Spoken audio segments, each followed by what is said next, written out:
Well, good morning, ladies and gentlemen. Happy Sunday morning. Of course, it's Super Bowl Sunday, and people are talking about that in the chat room. I doubt that I'll even watch it, but here we are on Super Bowl Sunday, and it's not your normal Sunday show. I'm Jeffrey Daugherty, the Christian Whistleblower, and here, as always, with my good friend, R. Wayne Steiger in chilly, blustery Denver, Colorado. Yes, it is. It's like the wind, she cries, Mary. Chilly. So, how are you, my friend? Well, it's kind of rainy and Florida chilly here too, but we're probably in the 60s. So Send us some of that rain, please. Yeah, absolutely. Yeah, it's dry. Somebody's already talking about U.S. Navy veterans talking about the Anunnaki here. Pyramid civilization, Sumerian texts, emerald tablets. Is it a prepackaged program to keep us in mystery? It's that age-old question. That's an interesting thought. Maybe it's all a package to just keep us guessing. I don't know. I mean, we are living in odd days. If you read the Zephyr Yadzira, and you read in there that at wisdom is God. God is equated to wisdom as above wisdom, but that's the pinnacle. And to achieve that is, as you've seen, we've all seen the tetrahydrogram. The quest is that when you reach knowledge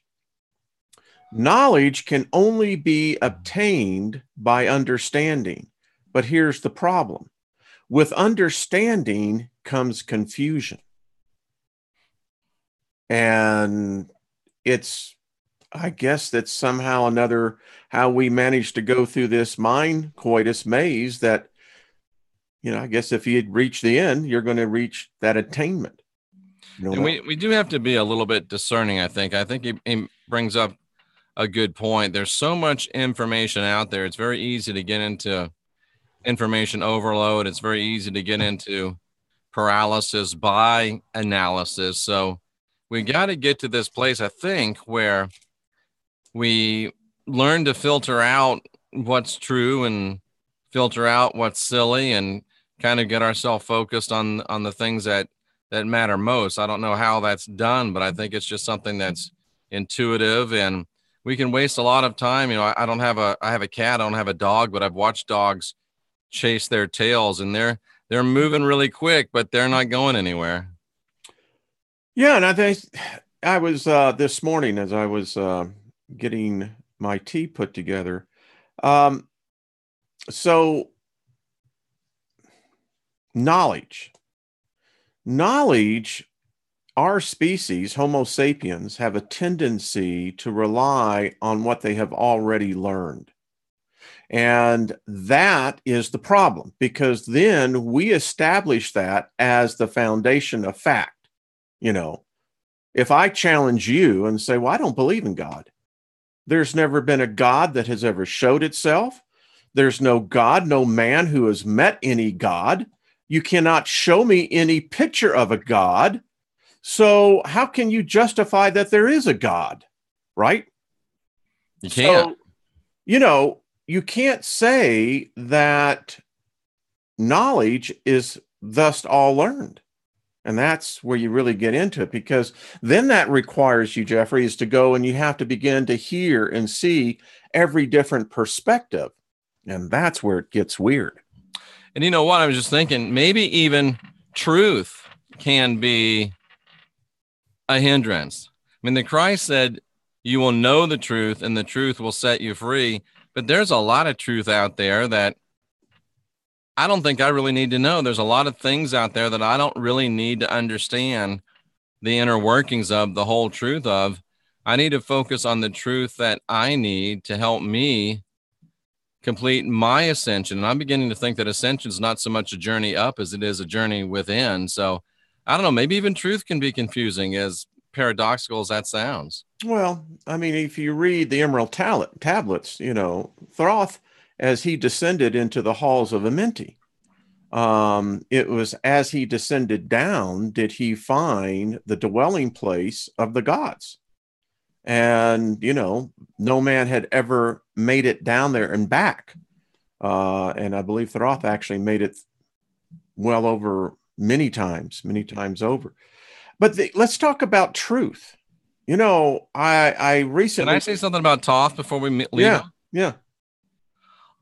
I bet I've tried at least 6 times to read the Emerald Tablets, and it has been completely no resonance with me, completely boring. I can't get through a page. I don't know why. It just doesn't resonate with me. Those Emerald Tablets might as well be lead to me. I can't get one thing from them, and I just stop. And I've tried 6, 7 times to read them. I think it's like, hot that we're talking about, because I had this in my meditation as I was getting ready for this morning, was that, all right, you just mentioned that it's very difficult to get through the Emerald Tablets. I can't even get through the Emerald Pill. Okay. So I was thinking about music. Now, I love music. I was trained to write music, to read music. I play multiple instruments, but I don't like rap music. To me, it has a low frequency, low vibration that has nothing for me. Now, I know something about healing my body. My body will respond to certain frequencies. I see where you're coming from, because to you, there's no resonance. There's no frequency coming in on that. Makes sense. I remember when I tried to read the Torah, it was like at one point you just go, I have no relevant. I have nothing to reference this to. And that happened to me one other time is with a Sitchin book. It was there were giants on the earth in those days or something like that. I picked it up and it was the same way as the Emerald Tablets.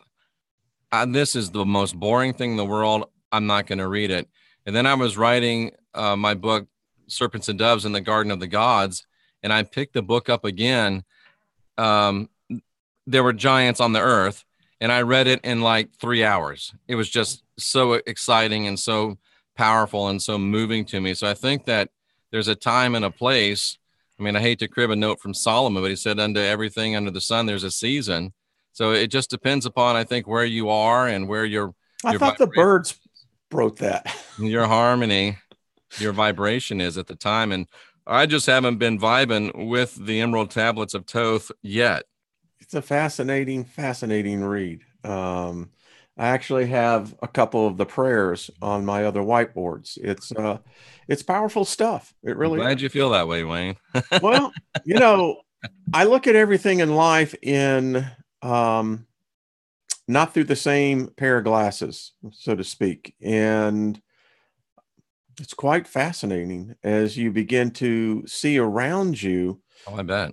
It just is. It's quite amazing. Listen, I want to bring out everyone real quick. I know we got about 75 plus people. Hey, folks, if you don't have a mask, really, I'm just letting you know, they had a report this morning that 16 people have died in Louisiana of the flu. And I'm getting reports on people telling me, Jeff, that same thing, flu. Don't get this thing if you haven't got it. And the thing about it is, I guess this strain is so bad that you can get it again. So up to you. But listen, I like being healthy, and I think people, regardless of how you think it looks ridiculous, the way I look at it, I'd rather look ridiculous than spend the next 10 days to 2 weeks, 3 weeks, I'm hearing with some people, feeling like crap. So anyway. And somebody just mentioned A Course in Miracles. That's another one I can't read. Well, there is so much out there. It has been said time and time again, a lifetime isn't enough. That's true. I mean, that's true. I mean, Halo Marquise, my good buddy from Mystech, has been sick for a month. Jay Campbell from Decoders of Truth, my good buddy, he's been sick for a month. I've been fighting this thing for a while, and I blame myself because I got off my various regimens that I have, but I'm back on them. I think I'm making a fast recovery, and unfortunately, to answer Power Vapor Supply's question. No one was able to go to the L.A. Marzulli press conference. So we didn't hear about that until the last minute. Unfortunately, we didn't get anybody there. I feel bad. If I'd have known it a week ahead of time, I'd have been there, but I didn't make it to LA. And Wayne wouldn't go. So the art of war states, if your opponent is of equal fight, if he's greater, evade. If he's lesser, think. Right.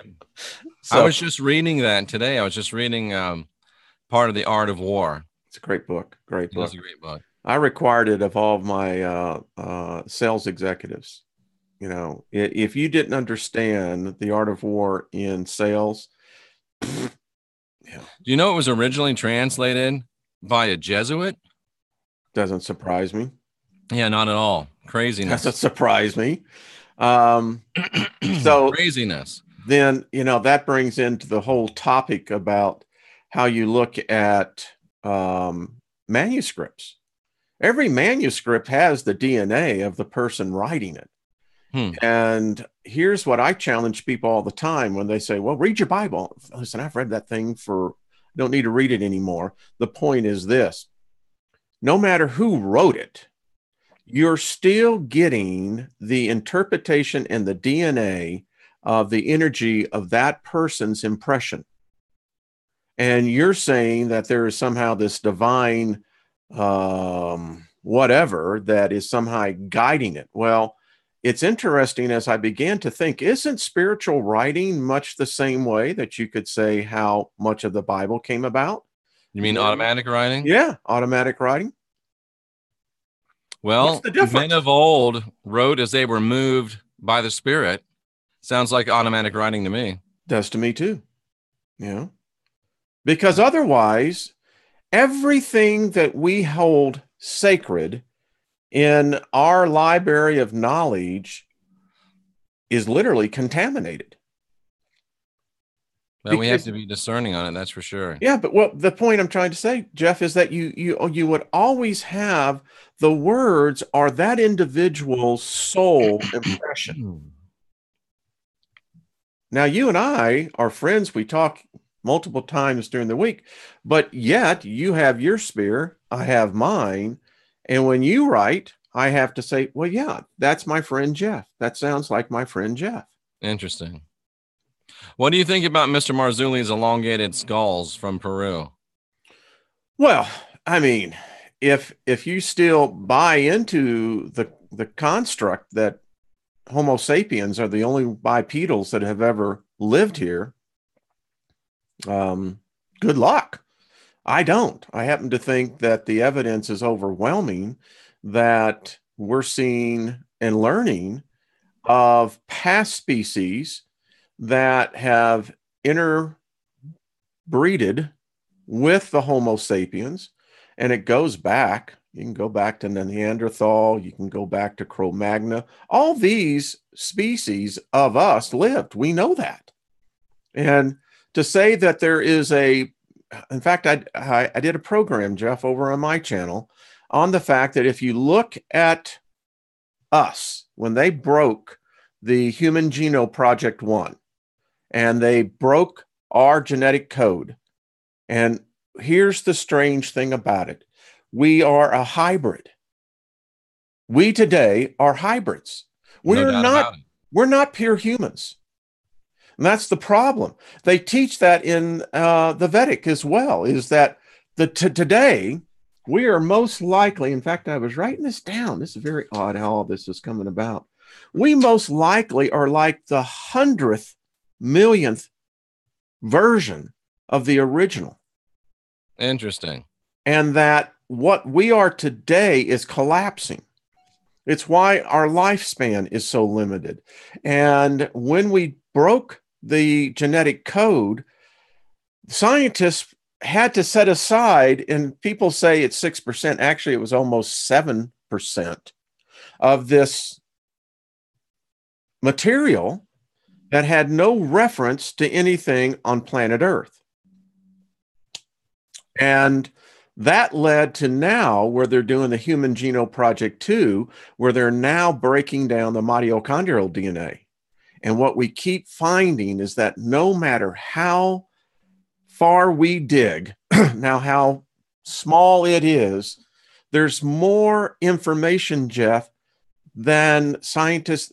In fact, it'll take hundreds of years for us to get all the information that we're finding out. Somebody just said in the chat room, it's very hard to leave Jesus. And I just like to say, why? Why? Let me just tell you, I'll just put it out there. It took me a lot of years to leave Jesus, but Jesus was paying my rent. Jesus was paying my car. Jesus was paying my clothes. Jesus was feeding my kids. If Jesus hadn't been so good to me, money-wise, I probably could have left him a lot quicker, because I found out pretty soon that brother ain't real, and his stuff just, there's nothing there. It's an empty bag. Folks, come on. There never was any person ever walking on planet Earth ever named Jesus Christ. It's a mythos. It didn't exist. It's made up. 100% agree. And the thing about it is, folks, this is the mind coitus.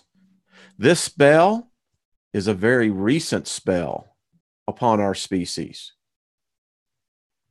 I mean, even if you look at it anthropologically, and I have an associate's degree in anthropology, humans supposedly have had culture capable of supporting religion for about 50,000, 60,000 years. Monotheism, whether it started with the Zoroastrians or whether it started with the Jews, monotheism happened maybe 6,000 years ago. So that's just over 10% of our time as humans. And if you want to talk about Christianity, that happened 2,000 years ago. So religiously speaking, culturally speaking, anthropologically speaking, these monotheistic religions are Johnny-come-latelys as far as human culture goes. Yeah, and Christianity is no longer the same theology it was 2,000 years ago. I just read a very good article on the fact that Christendom is what it really is, because Christianity is an amalgamation of many different other religions. And a lot of Christians don't realize this, is that they're actually worshiping multiple gods and being brought into the construct of a singular God. I challenge Christians all over the world to answer me this question: is God a Christian? They won't answer it. Nope. They won't. And so if you believe in your Jesus, I ask you, is God a Christian? Robert says religion is simply an effective control mechanism. Stalin called it the opiate of the masses. Yeah, I call it the God spell. Nigel says it's Twistianity. How long did it take? High five on that. It took me almost 10 years, but again, it was a financial thing more than anything else. Well, let me just be very candid with you on my journey. The final little straw that broke my proverbial theology to my core was when I found out they didn't get the name right. Right. I got to tell you, that's how heavy I was under this God spell. It never occurred to me, I had heard the name Iusus, and those people, what do they know? And then standing in my den, I remember, my wife still remembers it. Jeff, I collapsed like a baby, bawled like a baby, because to me, if they could not get the name right, how do you expect me to believe all the rest of the crap? Well, Wayne, the name isn't really that important. I mean, I disagree with you, Jeff. It's not that important. There's just one name among all names by which you must be saved. So it's really not that important. It's just a name. Of course, it's a name that you must be saved by, but it's really not that important. So I had this vision. Here's this cat, man, heading on up there, getting up to the gates. They go, "What's the name, dude?" I go, hey, brother, it's Jesus. I go, really? Well, no such one here. So, what's that elevator over there? Well, I can do that, or you can take the escalator. I don't know. It just bothered, and that's what really, when I started doing that. And by the way, I would recommend a book, Jeff, is The Search for the Historical Jesus by Dr. Capps, Dr. Charles, excuse me. Great book. That's what he went on. He started this thing. He said, so how did we get from Iusus in the 1614 King James Bible, which again, he started, whoa, time out. So you're telling me you have a rabbi who is being called a Greek-Latin hybrid name? Probably not. Thank you, Jeff. How would you? So anyway. And Carol Watson says that she was an atheist before she woke up. And I've noticed a curious phenomenon as I observe people that were into heavy religion, be it Judaism, be it Islam, or be it Christianity. Many times for people that were very, very steeped in heavy religiosity, a lot of times a brief stopover in atheism is requisite in order for you to clear out the garbage so you can find real spirituality. It's a curious thing. Well, I have on my whiteboard that God is a concept of the infinite being. Because here's the problem with God, the concept that we have, that I was taught of God. And this is why it just went blue. I mean, it was just like a planet going bam. So if we have free will, right, Jeff? That's Yes. what we're endowed with, that's what makes us sentient sovereign beings, is that we have free will. Free will is the one thing that trumps God, renders him powerless. Or does it imbue us with the ultimate divinity? That's sweet mind candy. I like that. Callie Mosher is a recovering fundamentalist Christian. Keep on recovering, Callie. Yeah. And then you're right. I think you get into that point. So that's where I was left. And it sucks, Jeff, because the safety net is gone. You no longer got this ticket because I'm born in, I was, the blood of Jesus. I plead the blood. And you don't understand, number one, what you're really saying, but that's what you're proclaiming out there. Well, it's bad juju. I mean, I'm just telling you, it's just bad stuff. But I had completely collapsed. I just said, then what? Then why? And that's the journey. I remember reading John 6:66 is, and they followed, and many of them turned away and followed him no more. But right before that, Plastic Jesus says, unless you eat my flesh and drink my blood, you have no life in you. That was enough for me. I'm glad you brought that up, because for many Christians that are waking up, and by the way, it's a interesting thing that's happening. Can you be awake and not aware, or can you be aware and not awake? And apparently the answer is yes on both counts. Many Christians are. What do you mean by that? Well, okay. I am awake to the fact that there is a higher consciousness to be attained, but I'm unaware of how to go about doing that. Now, I can be very much aware of the fact that I know that Christianity is a Godspell, just like all religions are. But I have not a clue as to being awake as to why. Does that make sense? I think I followed you. Okay. Now, it's that merging of when those two synaptic pathways connect that the bridge then begins to be built, that you have the ability now to be able to walk that gap. And that's what I see it. It's a bridge in consciousness. Sorry, I think I missed my mute button there. So I see it as very much as this is what, when you can get to be awake and aware. And by that I mean as well is that to be aware now means that, now I'm going to say this. The thing that I always bothered me, I was screwed over by more Christian businessmen in my lifetime than I have by any other. And these were all businessmen that proclaimed the banner of Jesus. All prayers and everything else, all the nonsense, and it's all hypocrisy. That's interesting. They turned around and stole, caused great harm, and still go to their church on Sunday and think that this is perfectly okay.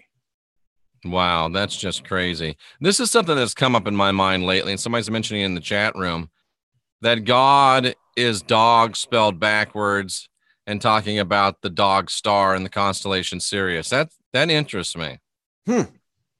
Interesting. Do you have anything to say on that, Wayne? Not at the moment.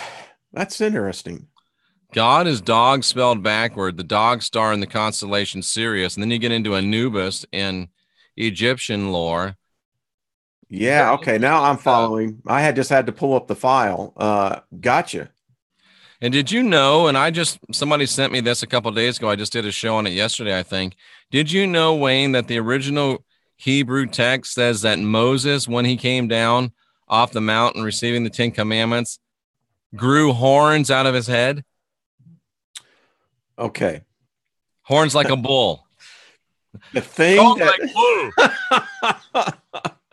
well, Lord Jesus, really what you're saying is Baal Jesus, because that's what Lord is.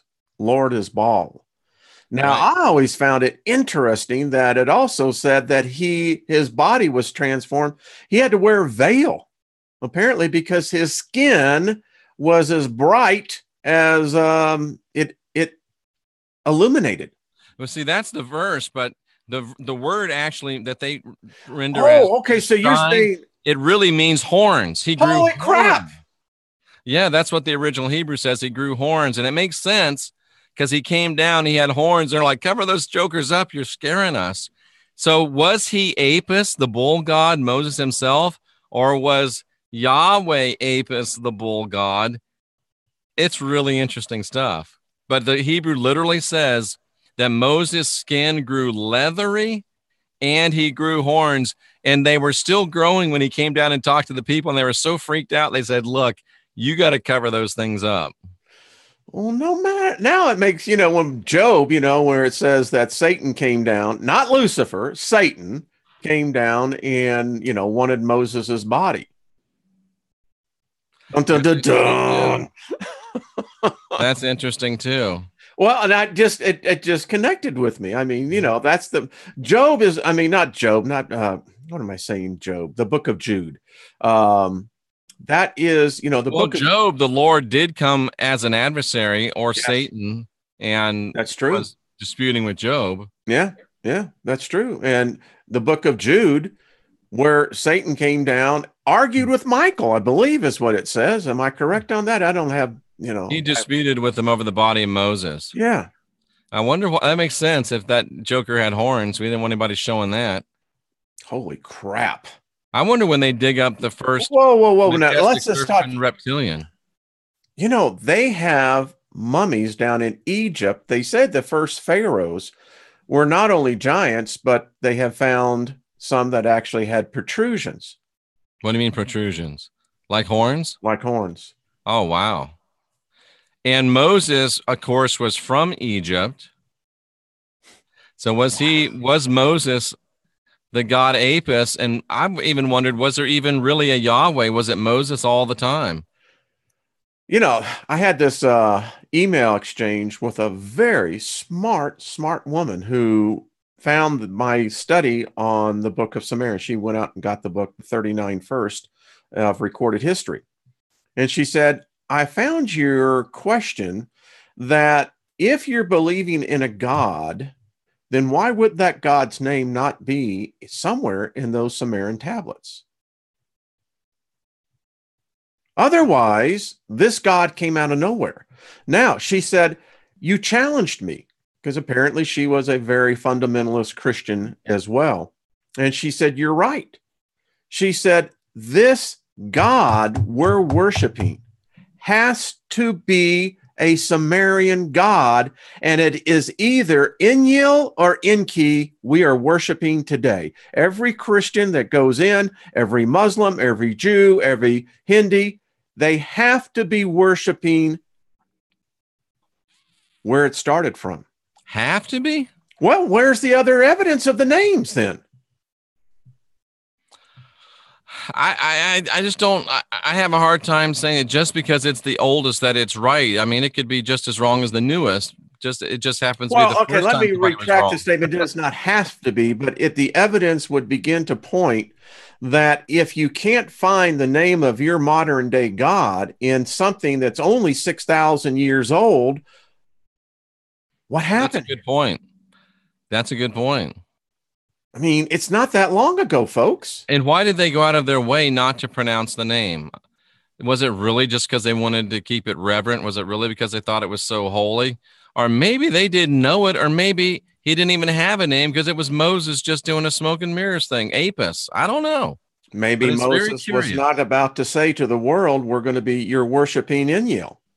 Or you're worshiping me. I'm the only one. I mean, listen, it gets some serious, the repercussions of this, like it's the pebble into the brook, it spreads out, because the question, anyway, she summed up, she says, now I'm on the journey to find out who is this God.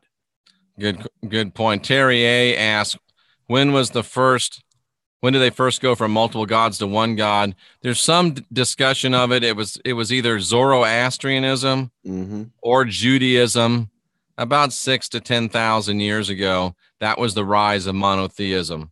And interestingly enough, Zoroaster was from roughly the same place that the false apostle Paul was from. Interesting. Well, that's why I study Philo. And they both hated women. Yeah. You study Philo. That's why we all should study these philosophers from the first century, even beyond that, because they give us an insight to a different viewpoint of humanity.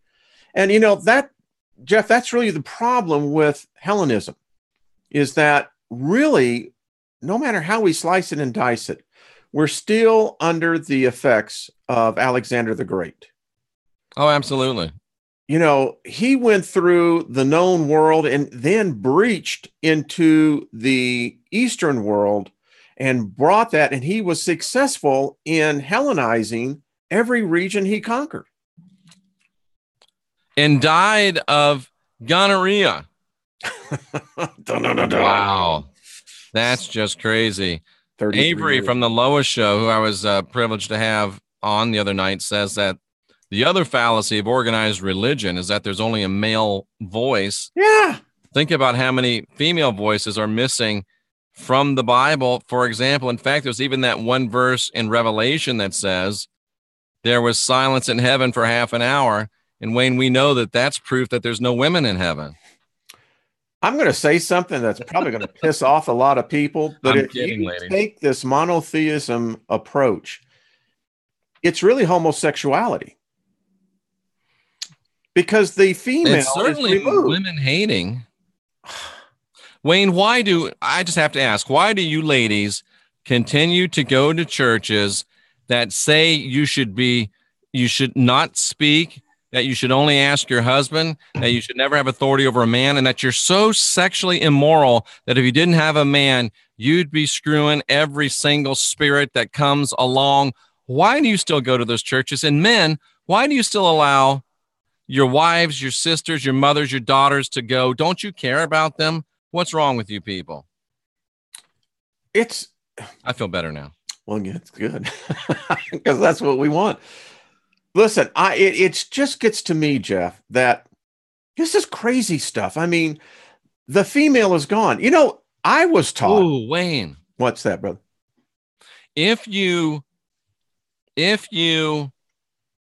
decimate the sacred feminine, if you desecrate the idea of the female, it makes it a lot easier to abuse children too, once you've already made that mental change. Wow. That came because that's what the Lower show with Avery is all about, is child trafficking and whatnot. I think that is outstanding. Listen, it's the ills to our society. Yes. Because now we've gotten so far into this construct we call reality that we don't know what to do. You know, we hear the feminine side of it, but then it's radicalized or it's so diminished that, again, confusion. Right.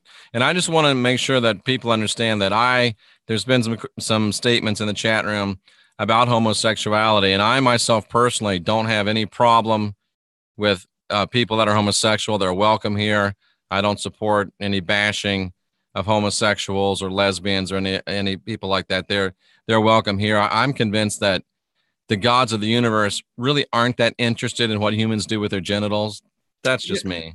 And listen, at some point in time, we will all evolve beyond identifying ourselves to our sexuality. I thought you were going to say at some point in time we're all going to try the other side. No, what I'm going to say literally is that we have to rise above the fact of identifying ourselves by gender or by sexuality of preference. Doesn't matter. And again, if you were on if you were on another planet for 6 years, working, whatever, and you saw another human being walk up, it wouldn't matter if it was Samuel L. Jackson, RuPaul, or I can't think of a gay person. Who's somebody that's gay? Just give me a name of a person that's outwardly gay. Elton John. It wouldn't matter if you saw any of them. You wouldn't say, oh, there's a black guy, there's a transgender, there's a gay guy. You'd just say, there's a human. You'd run up and give him a hug, and you'd have a sense of fellowship. Yeah. You know, it's through the dominating control of morals. And again, I keep saying this, you don't need religion to teach you morals. Well, if you lack morals, you lack empathy. That's what it is. You just lack empathy. And, you know, at some point in time, we'll get up out of this well, this happened to my ancestors, 100, 300 years ago. Get over it. You weren't there. You have no idea what they were thinking. You have no idea. And this is my whole point, is that, at some point in time, we're all humans. I don't know. We are all humans at the end of the day. We are. And I believe there's even scriptural evidence, we won't go into it today, that, and this is going to blow a lot of people's minds, that there are people that are born homosexual. They're called by birth by the Christ. There is so much that goes on in the creating of these biomasses and the soul. Now, I don't know if the soul is, fashioned to the body and that the spirit is what, basically energizes. But whatever it is sometimes there's just people and so what, Yep. Avery says it's all divide and conquer. Well, there's making me a little uncomfortable because he said he's always had a hot spot for me. The bromance there.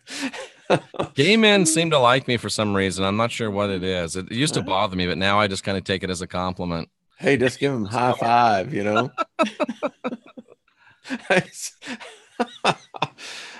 Listen, I can remember the day growing up where, I was branded a hippie. And, I was hitchhiking one time from Houston, Texas, out to San Francisco. And we took a wrong turn in San Antonio. Actually, we got stoned. And instead of taking Interstate 10, we ended up taking Highway 90. And 90 is the alternate to Interstate 10. Long story short, we're heading down by Del Rio, Texas. And I had hair down to about the middle of my back. And the hitchhiking, he had it down pretty much past his shoulders. And I swear, we are stoned out there hitchhiking, and this car comes up. I'll never forget it. It was a GTO, And as we're putting our backpacks into it, the guy says, "How much you guys going to be paying me?" And of course, we're pulling our backpacks out. And I said, "Well, that's why we're hitchhiking." Now, the guy I was with, whose name was James, was a smart ass.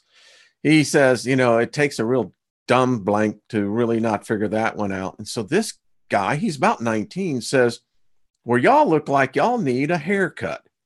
And immediately floors the car, does a U on Highway 90 and heads back in towards the town we just left. Uh-oh. Oh, no crap. I mean, oh man. I mean, I'm seeing, Easy Rider coming to pass all over. So, to be branded by a name because of either a lifestyle or a gender or a preference is so limiting. I think it's so demeaning to the individual and to us as a species. Now, I can't confirm this, but Nigel says, who has lived in China, I believe he's currently in Australia. So I tend to say, oh, well, maybe. He says that doctors in Thailand can spot a lady boy during the mother's pregnancy. I don't know about that, Nigel, but it's interesting. Well, I know that particularly in Southeast Asia, in that region, more children are born with tails. What's that? Sorry. Avery says many people are trisexual. They'll try anything. But they have more children that actually have tails. They actually cut them off. And, wow. A lot of women suffer from this, or they have the tailbone that extends further than in males, and dates back to millions of years ago of how we apparently had tails at one time. That's interesting. I mean, it's just a genetic fact. I'm not making this up. Go and check it out I did a whole show on it. My wife is a nurse, been a nurse for nearly 40 years. She'll tell you that with females, more often than not, this is one of the harder things that they deal with, is that because she had to have had surgery that cut that part of the end of her tailbone off. Shane says that he has a tail, 2 extra ribs, and a 3-chambered heart. There you go. That's interesting. We're not who we think we are. And if people would just begin to do cursory study, you begin to realize our species, I look at it, it's very different now. I look at us as that there are those among us who have certain abilities due to genetic traits that date back millions of years ago. Sterling's thinking the same thing I'm thinking. He says reptilian ? Oh, no doubt. No doubt. There are so many similarities in our bodies right now, our brains, the way that we think, that, yeah. Well, look at, when you did the story on the human chimpanzee, the bread that took in 1920. That's right. What did they call it? Humanzee. So, folks, if that was in the 20s, now there was a story just recently done in, I believe it was the Wall Street Journal, on what they're digging deeper now into what the Nazis were doing in their genetic experiments. And it's one of those OMG moments because, wow, folks, listen, it has always been rumored with Plum Island. You know Plum Island? I've heard of it, but it doesn't register right now in my memory banks what it is. It is the biotesting facility that yes, right off the coast of Connecticut. Yep. It's where we got Lyme disease from, of which I suffer from. Thank you very much. And it was the ultimate in warfare. If you didn't have to expose your human capital assets because, you have to train them, you got to clothe them. It's expensive to send guys that you're going to be killed anyway, but, to get them all dressed up and dolled up to go into war so they feel good about it, you're going to kill them anyway. But the point is, better to do that with a simple thing as a flea or a tick and let it loose. There we go. Somebody asked, is there a book on earth that we can trust I think there is, but it's not the book that you would be aware of. There is a book, I believe, that is a book that is written in a completely symbolic language that has no words. It has only universal symbols, and anyone from anywhere, from any culture, from any time can read this book and learn the deepest of spiritual secrets of all of humanity. And that book is the original naturalistic, free from Western Kabbalistic, Christian, and Hermetic editions, the original naturalistic versions of the tarot. Okay. Yeah. Is the book of what's going on in the world. In fact, I don't know how well you can see this, but this right here is Genesis 1:1, the perfect orderly world. And after everything gets settled out, this is Genesis 1:1. This is Genesis 1:2, after Yahweh destroyed everything. And this is the world we live in now. So that's a freaking mess. There's no uniformity to it. Not in Genesis 1:2, but there is some odd... Genesis 1:1, you get this symmetry. Yep. Yeah. And there is some odd, I mean, it's amazing stuff. It really is. You can see somebody says, oh, so this is what he does with those 100,000 hours of study. Playing solitaire. Plays cards on boards. All right. Let me tell you. So yes, there is a book. Yeah, that's great. That is cool. I think that those answers, I believe as well, lie within what we call, which has been branded and has been branded for a reason, the occult. The occult, right. Which just means hidden, unknown. That's all it is. Yeah. Mm-hmm. And they hide it for a reason. They don't want you knowing what they know, because if you know what they know, then they ain't going to have the upper hand anymore. Exactly. They're trying to keep us ignorant. They're trying to keep us trapped. They're trying to keep us in fear and guilt. And the best way to keep somebody in fear and guilt is to treat them like a mushroom, keep them in the dark, and feed them manure. Yeah. I got to say, the most liberating point that I have found is two things in this awakening and awareness process that I've been documenting. Is that, number one, I have a deeper, it's the connection is so much more real to me, to this infinite being. I know it can't be God. It's greater than what man can even think of. Now that energizes me, Jeffrey. It energizes my soul and my spirit. And the other thing, and this is going to sound strange, I don't feel guilty. I don't have this lingering guilt. The thing about Christianity, all the days that I was in the Kenneth Copeland, the payment system, and all the churches, and all the people, the pastors and the people that are famously out there leading the Christian flocks, I know many of these individuals. And my point is this, is that I have found that I don't have to be guilty. I don't have to punish myself anymore. I did an interview this week. I'm going to have to get another. The audio file got corrupted. But Sylvie Inovanka, she has said something that has my mind is just going, wow. She said that when she was astral traveling, that she met the higher spirits. They are out there. There are different degrees of them. We see them even in Christian mythology of the angels, different ranks, different orders of angels. And she said she always thought of herself as a good person. She said, I didn't seek to do people harm. She said, I tried to help people. I was kind, and everything that she had been taught that was good, she thought that she was good. These spirits told her she stank. She said, they said, you stink. And the spirit said, that's the problem with most humans. They stink to us. And she said, what do you mean I stink? This is what they told her.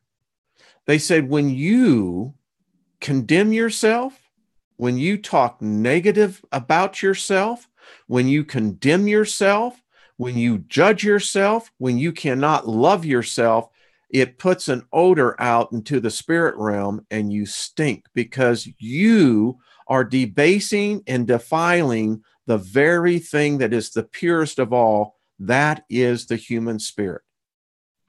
That's powerful stuff. And thank you, T.L. Clark, for just purchasing the Diamond New Testament. A lot of great stuff in the chat room today. Yeah. That's powerful stuff. So I'm going to be doing a complete video titled, Do You Stink? Because I think that has just... How many people right now are doing a smelfie? Wait a minute. He says I stink. But it has brought such rhema, the logos of that, to my spirit. I said, wow. Is that what really that they're trying to do to us? Is so divide us, but not just divide us, Jeff, but divide us individually inside. That's interesting. I mean, wow, I never thought about the fact that we would stink. I guess once you get in the spiritual realm, you can't stink, but I guess as a human, you could stink. Well, I don't know. If in the spiritual realm, can you talk? Yeah, but can you hear? I don't know if odor is a frequency, is it? Sure it is. Okay. I mean, if anything, odor is nothing more than a chemical impulse, electrical impulse. And if it's energy, it would be able to be absorbed, felt, even in the spirit realm, if spirit is energy. Interesting. Because, I don't know. Sandra D'Angelo is talking about crystal deodorant. I had a buddy of mine who was a buddy of mine while I was still a Christian. Like that. And he would always talk to me about deodorant, you shouldn't wear it. I just rubbed this crystal under my arm. And I rode in a car with him from Vancouver, BC to Edmonton, Alberta. And trust me, that brother needed to put some deodorant on top of that crystal when he rubbed it under his arm because he stunk. Put some deodorant on those crystals, you stink. Oh, I think I'm going to invent a deodorant that's going to sanitize your soul. You don't want no soul stink. There's some people that just suffer from stinky feet. You think that you smell okay after rubbing that thing under your arms. You still smell. Somebody needs to tell you, I'm your friend. You still smell. And now you're making the crystal stink. And you got a boogie in your nose too. So wipe that out of there. Get that out. You want someone to tell you, don't you hate it when you get home and you look in the mirror and like, oh man, nobody told me all day long. Yeah. And this is what we call being friendly. It's like, out. Yeah, I don't want to embarrass you. Oh, I see. There's another one, patchouli. Do you really think if you put patchouli on, it makes you not stink? No. You just stink with the scent of patchouli as well. Man, that takes me back to when I was 16. I was actually in this head shop, and they always had the patchouli incense, that and sandalwood all the time. So my mind now associates that smell, patchouli, with immediately going back in time. Yeah. And And let me just say this, offer a disclaimer. I have met Sandra D'Angelo. She met me down at Coral Castle, and I'm here to tell you that she doesn't stink. I'm just saying, I was using that as an example. I'm not saying Sandra stinks because to my recollection, I didn't smell Sandra D'Angelo stinking. Just so I can get that out there. Now, remember, this is what the spirits, when they, so listen, how do we know you can't smell in the spirit? I guess that's one that, I just don't know, man. I'm not buying that spirits can stink, but that's just me. Well, then how would a spirit feel pain? I don't know that you can feel pain as a spirit. Well, then that confides and blows the hell out of the whole concept of hell. Exactly. What the hell are we talking about? Exactly. Gary says that Sandra smells purdy. I don't know how he knows. I don't know. I said to ask the rods. No, I'm not going to go there. That'd be a little bit too silly. Well, I think, though, it's good that we can be jovial about this, but I think that there is a foundation of truth on this. I mean, You can't burn a spirit. If you think about where we talked about the subject, Andrew says he doesn't know. Maybe in the ether, scent is visible like a fog of sorts. well, think about That's a soul that interesting. commits suicide, a person that ends their life through whatever purpose. That's a different energy, wouldn't you say, when you're departing? I mean, in one sense, we all commit suicide because eventually your body's going to die. But think about that. I keep on thinking on that other side. I got to talk to Barbara Long on that one. Yeah. Yeah. I don't know. I don't know. I guess I'm a skeptic. Well, that's okay. Skepticism is good because it just merely questions what the evidence of you're seeing. So that's cool to me. And I can tell you this for sure. Mel Mac Khalees asked, does the Yeti really stink like they say? They say the Yeti stinks like sulfur. I can tell you this much. A Florida skunk ape, which is our version of a Bigfoot, they smell. I saw one for like 5 minutes, and he was maybe 20 feet away, and he stunk worse than patchouli and crystal deodorant. He stunk bad. Had a little musk smell, did he? Oh, it smelled very musky, urine-y. Yeah, it was bad news. Yeah, listen, I've believed that the skunk ape does live in that Florida whole area. I mean, I saw him, man. yeah, it's foolish to think that there's not. But could you imagine? I guess that would almost be a way of self-defense too. I mean, that from the insects and Yeah, that's true. I mean, it's certainly. I believe this that there's something about that species that they're somehow related to us. Manly smells, somebody says.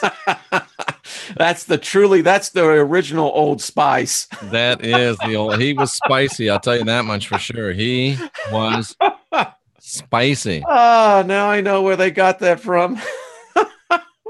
Yeah, it was the original true spice. Third Eye Jedi, nice name, says that the grays smell like sulfur. Third Eye Jedi, have you ever encountered a gray? Dun, dun, dun, dun, dun. Well, if you look at karate. Boy, I remember that one. That was I bad do remember stuff. that. That makes Oh, Old Spice look God, expensive. that just Brute. Nigel dang. Worsley, brute. That was bad That stuff. and Polo. I mean, Oh, Polo's fancy. yeah, but I've met some clowns that actually thought it was obviously a bathing lotion. Yeah. Because they walk in the room, and what's worse is to be on a flight and some joker has got after said cologne on that by the time you get off the plane, you smell like he does. Oh, that's terrible. Yeah. It's just yeah. I had a person tell me that they could smell sickness, and the only person that I've ever heard claim that before was, of course, Hannibal Lecter, who was a fictional character, but he supposedly could smell sickness. But I've had somebody tell me they could smell when someone was getting a cold. They could smell someone that had certain diseases. So I don't know, maybe people's I can't think of the scientific word right now, their smeller glands, they can be stronger than in some other people. Well, cats in nursing homes can literally sense when someone is going to die. That's right. They'll go and sit on their bed. They That's will. right. And now they're training dogs that they can smell cancer. So we're they can smell drugs. You think they could smell cancer? Yeah. Renaissance Woman just echoed that. And I know a company out in Silicon Valley that has developed an app for that, where you be right back, Wayne. Okay, you will literally be able to breathe into a device, and it's going to be able to determine, number one, if you have cancer, and then begin to actually define what part of the body is that. So smell is everything, and it's going to get more. And it tells me that if the body can produce a smell, so can bad energy. So I'm just in here. Oh, hey, I guess I'll just talk while Jeff is here. So let's see. How many of you, I know when Jeff gets back, we'll talk about the eclipse. Were any of you actually in the bathing yourself in the moment of totality on this lunar eclipse? I felt a strange power on that one. So, smell. I believe that our souls can smell good. I think they can smell bad. So that's just my attitude. And it's just fun being in here because I don't want to go anywhere without Jeff. But did y'all see? I think smell is biologically based. I'm not buying it. But Nigel said that he thought, as he was watching the lunar eclipse, that he saw it was like the moon was rebooting. Well, I have some pictures. Do you want to see what it looked like from my angle? Yes, and Nigel also had some pictures that he sent me. And see if I can find them while you're showing yours. Okay. You show me yours, I'll show you mine. Oh, I like that. Yeah, I can dig that. All right, so here we go. This was the last waxing moon before the eclipse, and I wanted to get a comparison on this. By the way, isn't that a cool full moon shot? It is. So we're getting a lot of strange colored clouds. This one I did on the chemtrails to show you how they're pushing this through in this cloud. And let me get to what we really wanted to see. All right, so you can see there's already a difference in between what we see as a static typical moon when we go out each night. And if you look on here, you can actually, do you see the difference? What do you mean specific? Well, all right, let me go back. So you can, and I'll show you what I'm talking about. So in this shot here, you can see as the Earth's shadow begins to cast over the moon, where we have a clear delineation, and then you can see the craters. Now, if we go forward and we see the eclipse, you see the difference? You talking about how it's kind of smoky? Yeah, you see here, the delineation line is much more defined. And now, is that a function of clouds or? I don't know. I don't know if it's an effect of, because we don't have the crisp edges here. Right. They're more diffused. Look at that. Interesting. You see what I was talking about? Mm-hmm. It's almost like a couple layers. Yeah, and these are actually clouds that were moving over while I was doing the time lapse. I wish I could have seen it. It was too light here by the time it started happening. Yeah, it was about 7:30 your time? No, it wasn't until like 8:55 or something. Oh, wow, yeah. That's fabulous.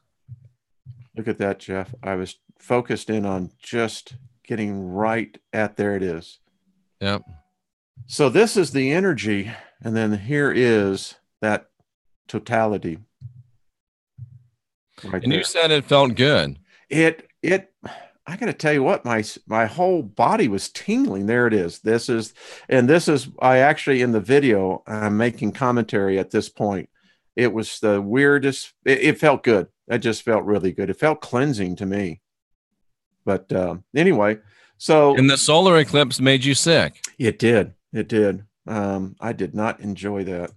Wow, it's funny. I really enjoyed it. And yeah, you had a very pleasant experience. I did. I had a really pleasant experience. But yet, let me show you what Nigel had here. Yeah, let me see. Let me make sure I'm not showing anything that I don't want to show, but let's see what he had. And he's not here to talk about it, but I guess that's the moon coming up. There's the moon. There's the moon. Oh, wow. Where does he live? I believe this was in Australia. Excellent.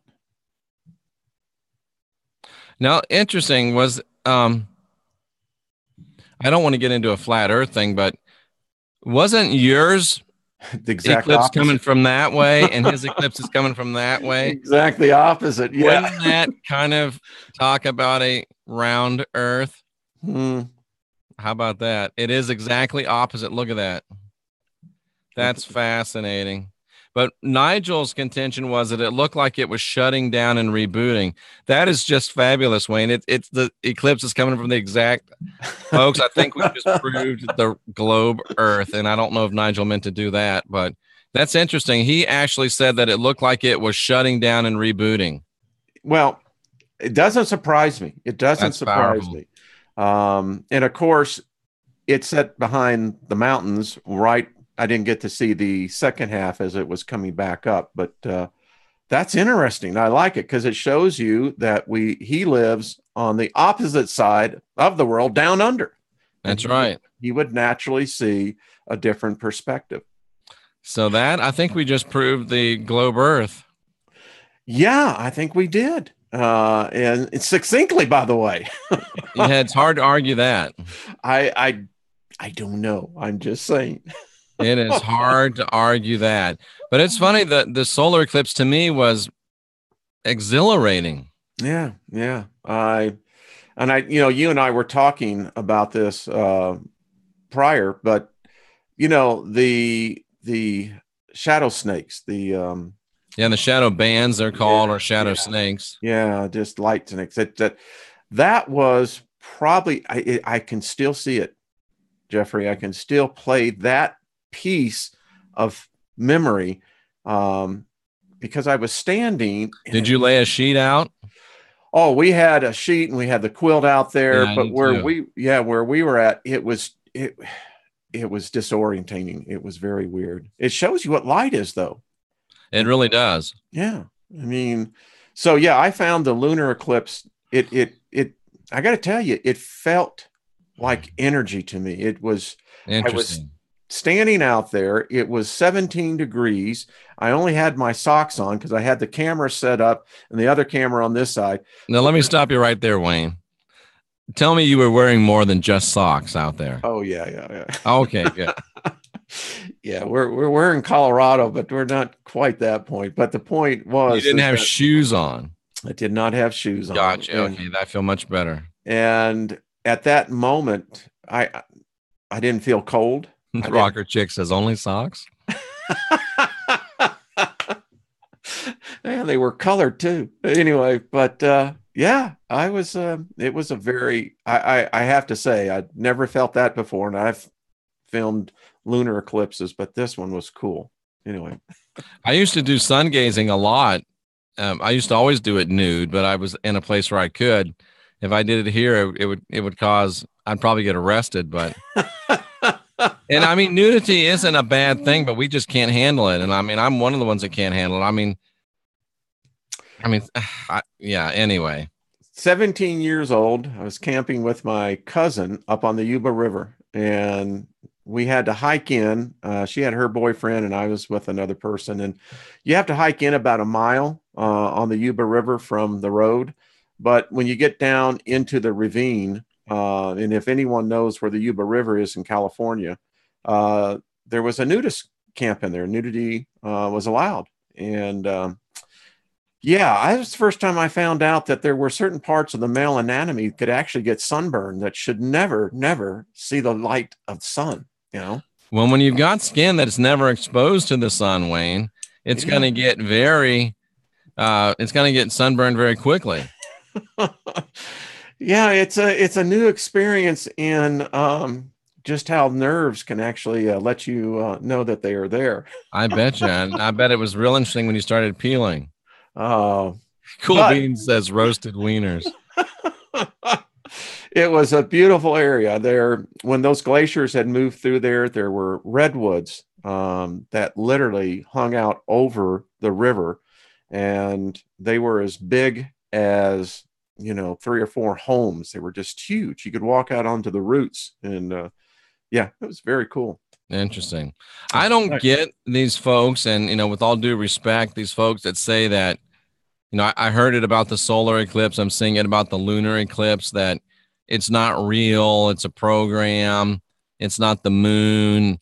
It's I don't get that, folks. I was there at complete totality for the solar eclipse. And man, I'm telling you, it was real. It was the sun being eclipsed by the moon or whatever that was, the earth. I just don't understand I this got to tell isn't you, real, there's this a isn't lot of real. UFO activity at the point of totality on that solar eclipse. I mean, holy And you crap. got the picture of the space station going Yeah. right in front of the eclipse. Yeah. Yeah. Now, I took a lot of heat about on that one. And then, of course, they released the pictures that, well, yes, the ISS was going, and I'm going, but We no, actually saw those saw the jets that were chasing the eclipse. Remember NASA had yeah. Yeah. So, fighter jets chasing it. We saw those. I mean, there was more instrumentation done on this eclipse than Here at you go. any other time. Seeker of Truth space station. LOL. Brother, he saw it. He's got a picture of it. It is there. It's up there. The thing, Fakery. It's there. It must. If it's there, if it's fake, that's a big fake thing up there because it is there. it's there. I mean, Denver, we're in the orbital footprint. And so every other day, I see that if it's cloudy, I can't see it, but at night, it'll go over my house 2 or 3 times in an evening, Yep. every 90 minutes. How And can people say it's not real? I just don't understand that. I just don't get that. I've actually captured it in the daytime. And people say, well, how can that be? Well, you don't understand. It's not in space. It's only 250 miles up. Our atmosphere goes up well above. It goes out several thousand miles. So, All right. Bye bye. what?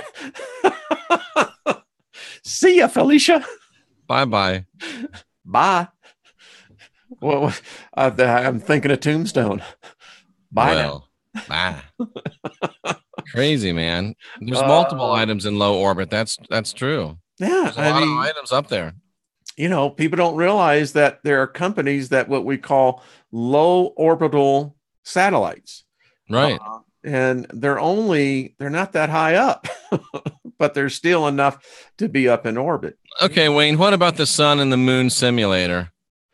Well, listen, there are a lot of people who believe that our sun is being directed there. I've read the patents. I have felt this sun many times feel like I'm in a microwave.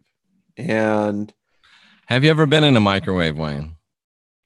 I was in Las Vegas in August, and I remember a taxi cab driver. She said, what did I say? I said, it's hotter than a microwave out here. And she says, son, how do you know that? Would you stick your head in a microwave? Right. So I don't know. But I'll tell you what, I lived in Las Vegas and in August, I've had my standing on a blacktop parking lot. I've had my dress shoes sink into the asphalt. Oh, isn't that a wonderful feeling? Boy, it's hot. And when the So, wind blows, it feels just like a hair dryer. yeah, yeah. And when that time I was talking, we were in a convention. Literally, we were out there in the August 15th, and we were getting out of dinner about 11:30 at night, and it was still 109 degrees out. Yep. It's a hot place, man. Just, you know, my genetics, I obviously came from the cold Northlands because I don't like heat. I don't like humidity. I prefer it to be cold. Somebody's talking about a Nigerian video of the sun blinking. I have seen enough stuff. Listen, I have filmed the sun retrograding from the International Space Station. I've got the video. You've seen it. Yeah. It's still up on my channel. And yeah, do I think that we live in a construct? I do. I do. I just don't know how deep it is, and I don't know how much it impacts our brain. I question what we can actually think. With the 5G now being mandated by Congress, and rapid implementation and deployment of the 5G network, I don't know, Jeffrey. I don't know. Yeah. They haven't pushed that through yet, but they're certainly considering it. Well, I hear from sources that it's a done deal. It's just a matter of putting the signature to it. Well, it will mean a lot of jobs. By the way, the video that we did on the Trump with magic being used, that was quite a well commented, got a lot of emails on that one. Right. I will say this overwhelmingly, when I say overwhelmingly, I only had a few people that didn't really understand or to buy it, but overwhelming from all over the UK, Germany, Australia, here in the United States, overwhelmingly people believe that there is magic at play here. Interesting. White Lion is 5G to keep us from going 5D. Boom. That's a good one. Ooh, boy. I don't think it can stop us. That's a good question, though, and a good statement. Wow. I like that. That's cognitive reasoning. You know, That is. and we're seeing here yesterday, no, Friday, I had to take a trip out to the airport, and which is for us is about an hour away. And the Gwyn Towers are everywhere, everywhere. And I look at this and I'm just, what I know that's being emanated from those towers, it just, what do? You Just get more go on, Suge Knight? man. You get more Suge Knight? I mean, You that's just what, go on, man. yeah. Of course, this is just me, but I would get some Mistech bands. That's just me, though. No shameless promotion here at all. We're an I only wear 8 of them at a time. Well, how's it? Interesting. Is it working? I tell you what, man, I used to sleep like 5 hours a night. Now I sleep about 3 hours a night and feel better. I'm really tearing up the gym. It's easier to astral project. It's easier to do my spiritual work. It's life-changing to me, but there we go. Excellent. You see, and your Clark body just bought the 963 band. Good for you, TL Clark. You'll like it. Excellent. Excellent.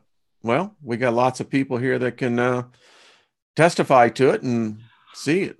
Was Rex telling the truth about that hat being like to protect the head from EMF, or is he just being Rex? I don't know if he really means that hat will protect you from EMF.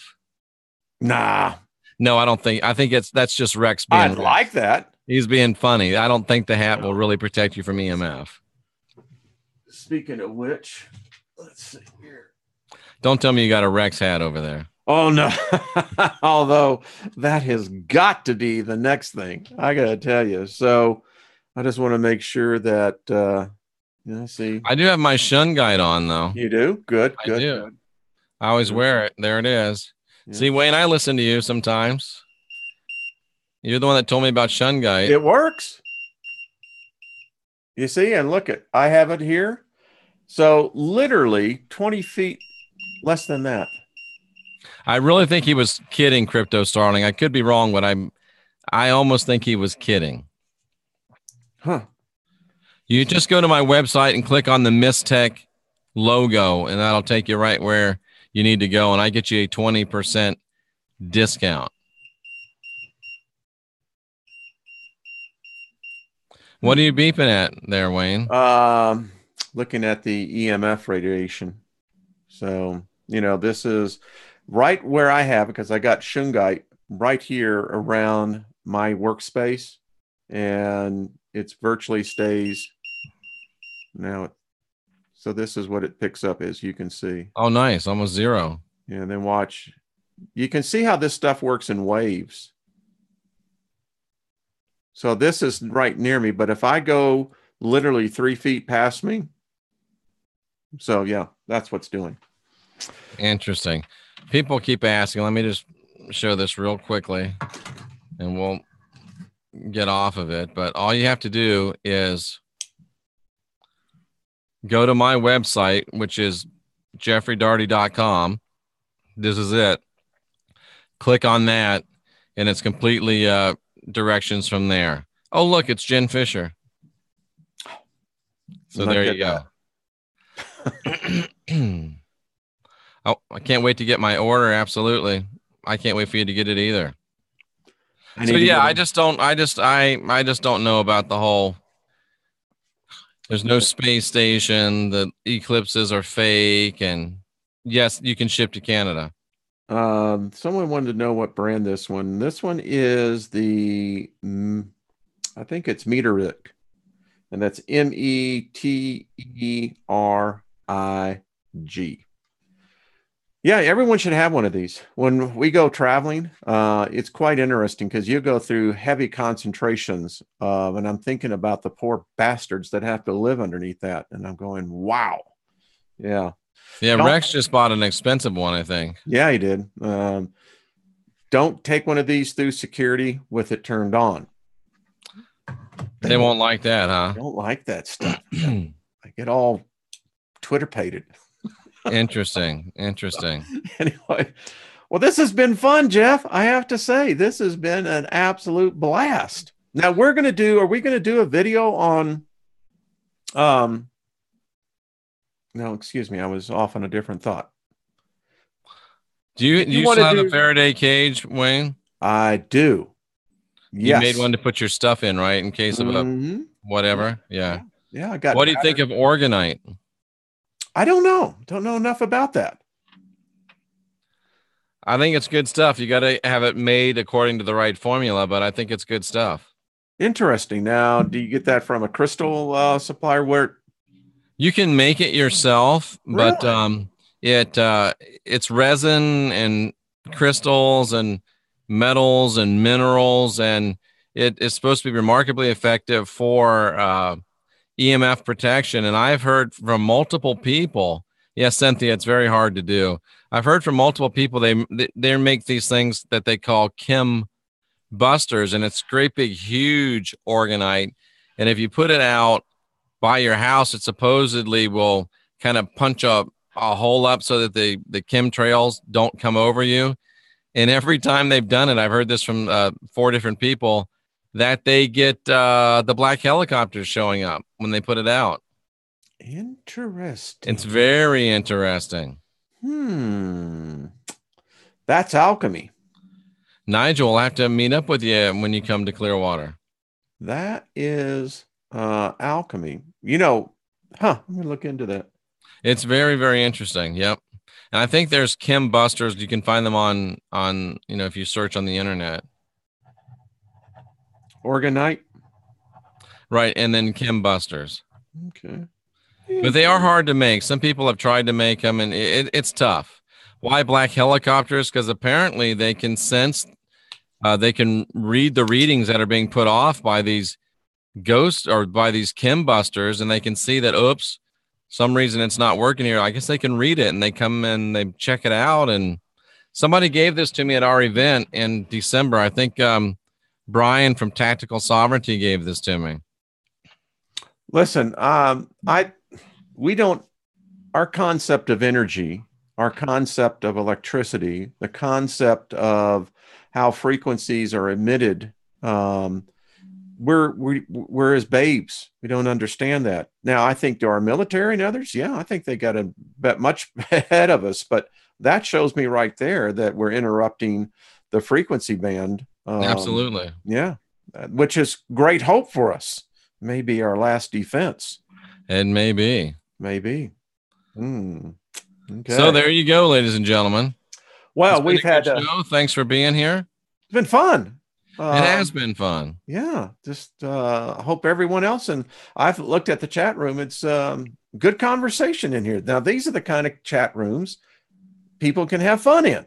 Somebody says that Organite may put out scalar waves. Now that is even, like I said, I'm going to look into that. I do not know. There are videos on how to make it. Okay. I bet there are. So let us know. Give it a shot and let me know what you come up with, because I'd like to make it myself as well. Yeah, I want to do it myself. And thanks everyone in the chat room. Jennifer, Gravity Storm, Deborah, White Lion. Man, there's just a full house in here. Yeah, Heidi Vandenberg had made a appearance earlier, but I think she had somewhere to go. Did she go already? I think she was in the pre-show discussion. You know, she was our warm-up crowd. You know, it's like every live show, you know, you get the audience in there and you get the one group and you say, now this is what we want you to do. And so, yay, Heidi and everyone else. I mean, before you go, hit the thumbs up. Yeah. Make sure you're subscribed. Go to R. Wayne Steiger's channel. Make sure that you're subscribed there as well. and we'll Oh, see. Heidi was driving, so she was listening, but she was driving to work. There we go. That could be dangerous. That could be dangerous. Listening to Jeffrey and Wayne, that could, because you're either going to be laughing or you're going to be cussing at, like We made somebody mad. Alchemy, magic. alchemy, magic. Yes. Welcome. Let me tell you, who's ever getting on that, magic is what you live in.